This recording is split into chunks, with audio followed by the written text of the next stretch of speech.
વિશેષ પૂજા સાથે ગણેશોત્સવનો મંગલમય પ્રારંભ।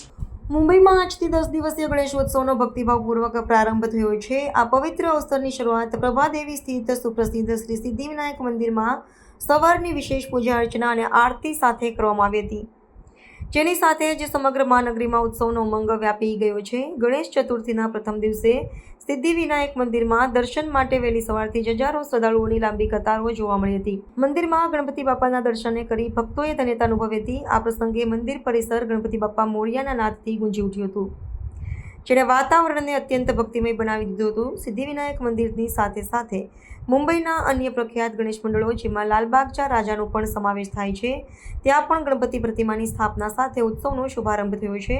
આગામી 10 દિવસ સુધી સમગ્ર મુંબઈમાં સાર્વજનિક પંડાલો અને ઘરોમાં પૂજા આરતી અને સાંસ્કૃતિક કાર્યક્રમોની ભરમાર રહેશે।